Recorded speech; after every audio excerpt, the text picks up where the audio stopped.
right, this is going to be part 2 on the Supreme suspension install. We're going to do the rear shackles. So what we're going to do is jack up the front of the vehicle, or the back of the vehicle, I'm sorry, put jack stands under the subframe, and then what we'll do here is leave it jacked up until I get the shackle bolts off the leaf springs. And then once I get those loose, we'll lower the axle down, pop the bolts out. All right, this is totally unorthodox. I wouldn't suggest you doing this, but this is what I did to get the shackle to drop and get the leaf spring separated.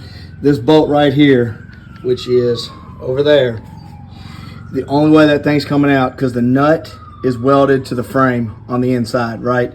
So when you put it back in, you just need a bolt with the same thread patterns. The only way that nut is coming out, or that bolt is coming out, is if you heat it and make it extremely hot. The problem is when they put them on at the factory, they put thread locker on them, so they get stuck in there. You have to heat the bolt hot enough to where it melts that thread locker. If not, you'll break the inside frame nut free from the body, and then you got a whole different issue.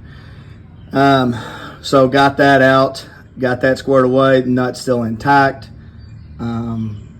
Again, this is not the way that I would suggest doing it, but since I already have a lift on this Jeep, I had to go up even higher than my jacks and jack stands would allow in order to get this to drop.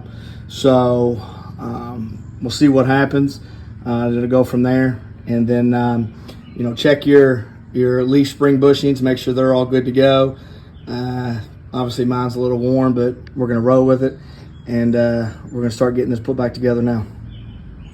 All right, so got the shackle on, got it back into the leaf, got the new bolt through, went ahead and put a little Loctite on them. I've got them in there snug enough to where they're gonna hold. I have not tightened them all the way down. Still gonna do the other side and probably do the front. That way it's set and level before I actually crank them down. A couple things that helped was up in here when you go to put the shackle in, I covered it with Vaseline. I had to use a rubber mallet and a piece of wood to get it up there. There is a little bumper bolt. I don't know if you can see it right up here that I ended up cutting the end of it off. That way I could get it in there without having to move the leaves out of the way. This may still be hot, but so here is the original shackle. And I don't know if you can see that in comparison. So pretty big difference. So far the shock seems to be okay, so I may have enough clearance there in the shock, but looks pretty good. From the rear, you can see it's hanging down, whereas the other one is recessed way up under the bumper, so you can't even see it. Video doesn't do justice, but it's cockeyed. But we'll start working on the other side and see how she goes. All right, so on the driver's side, got the shackle off, nut still intact. You should be able to see it through that hole. Coil spring bushing still looks pretty good. One of the issues I ran into is if you look at this piece right here on the center of the nut or bolt, as opposed to the other one, the actual bushing was seized to the inside of the shackle. So that was kind of a bitch to get off, but managed to get it. I don't need to worry about taking that off because Supreme suspension comes with all new bolts with the same threads. So got my unorthodox jack back in place, plenty of clearance. I'm going to put the grease fitting on my shackle, grease it a little bit, throw some Vaseline and grease on it, shove it in there, and try to wrap this up pretty quick. All right, both rear shackles are on. Be honest with you, as of right now, I'm going to say I got about 3 inches of lift out of these 2-inch shackles.